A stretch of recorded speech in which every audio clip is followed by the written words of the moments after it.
Welcome back to Kiwi Bred. We head to Cambridge Stud for the first time this series and talk to a young man who has been there since he was a schoolboy. And with a surname like Forbes, no better question to ask Mark than was there ever going to be anything else but a career in the thoroughbred industry?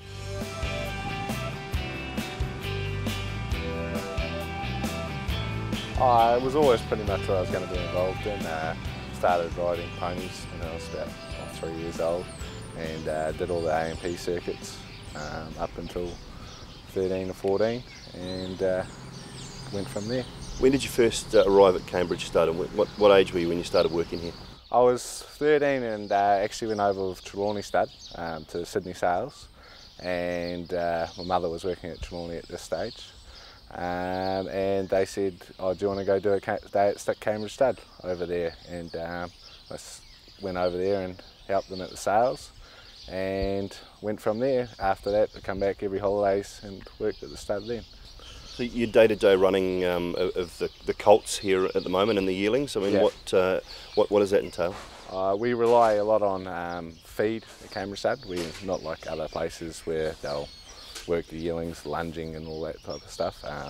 Boss relies all on pretty much on this feed, so the feeding of the horses. So we could have, we have 36 horses in this barn, could have up to 70 horses this year at the sales, and pretty much every single one of them will be on a different type of feed, just type in the horse. So pretty much they go to the paddock in the morning, first thing in the morning, then come back in, get a groom, and if you got a parade, you have a parade, and then fed at night. It's pretty straightforward. So you're prepping them for sales as well. Obviously, you lead a few through the sales ring. Yeah, that's pretty much what we do here. He keeps the odd filly to race himself, but most of them will go to the sales at Cracker. When you're walking through the sale yard, do you have little backyard bets with your mates on what sort of price they're going to reach, or is there any little banter going on between the guys at the stud? Oh, everyone at the stud, the boss puts some money up and we all got to guess the aggregate, how much the overall draft will make. Closest person takes the pool, and also you got to guess the highest price and what you think that'll make.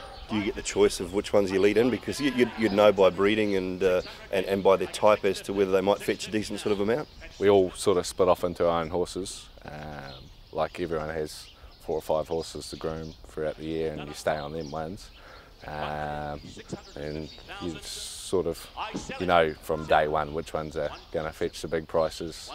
For example, the Fastnet Rock colt last year, he was always going to be hard to beat. You picked up a scholarship to go to Ireland in 2008. How did that come about? Did you have to apply for it? Yeah, we applied for it at a later stage of the season. Marcus sort of said it would be a good stepping stone to get a scholarship, and the boss said the same thing, and so we applied for it and went up and did an interview, and fortunately I got it.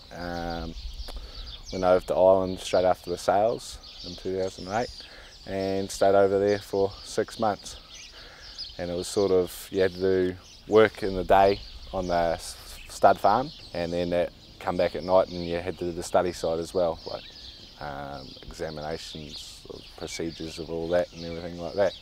And then at the end of the year you did a big exam.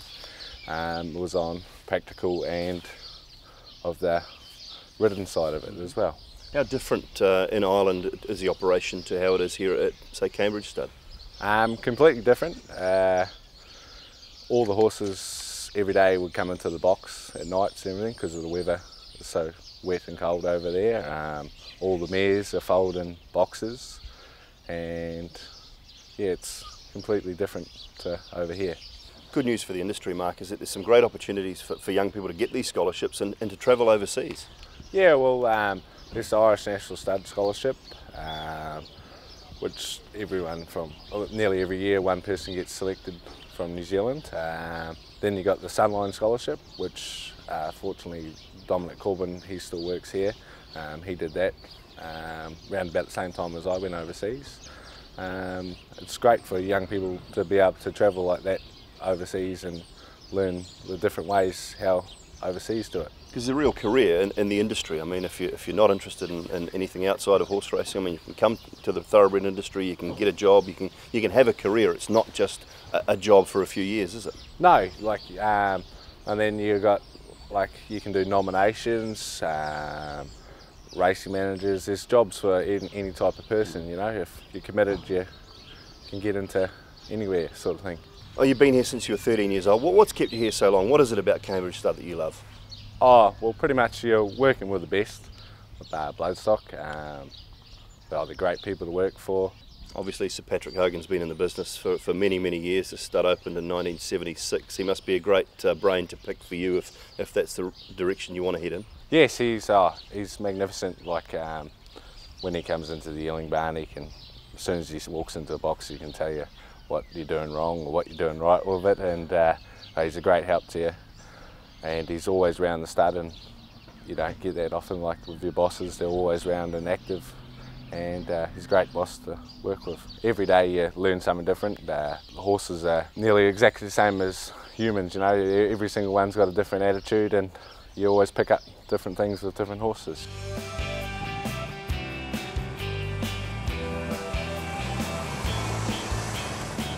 Mark's busy season is just getting started as he looks forward to the 2013 Karaka yearling sales.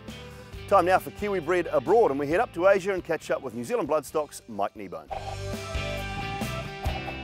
Hi there and welcome to Kiwi Bred Abroad, show brought to you compliments of the Singapore Turf Club, who race here from Kranji every Friday and Sunday.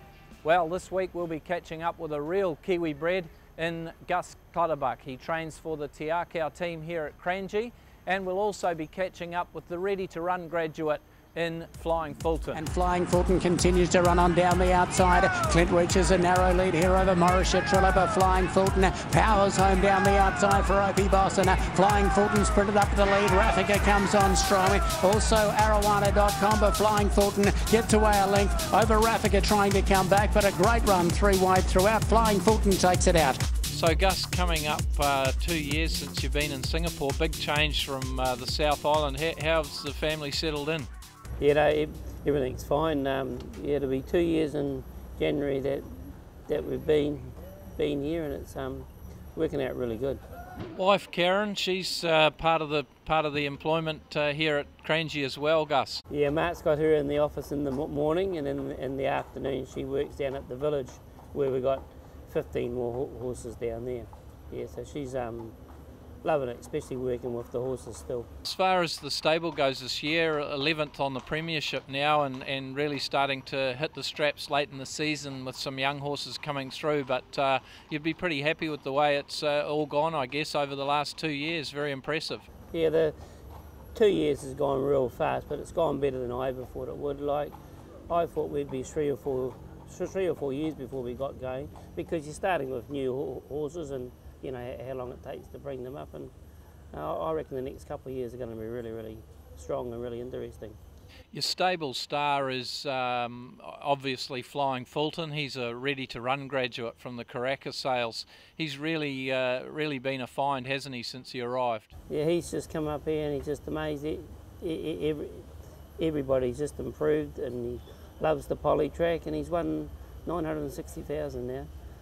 A horse like Flying Fulton, he's just got the right temperament, and just seems to have settled in well up here, hasn't he? Yeah, see, like when he came up, like he sweated like you liked him to, and yeah, and just settled in good, and he sort of loves the climate, loves the style, you know, of the boxing, you know, and the no paddock thing, and he's really adapted to that. You've been a big part of the Akau team for the last few years now, and I guess with a lot more horses coming through over the next few seasons, you'll be here for a little bit longer. Yeah, well I'll be here as long as they want me. I've been here, worked for Akau for David and Mark now for 10 years now, so I'll probably last longer than they really thought I would. Well, that's it for this week's show.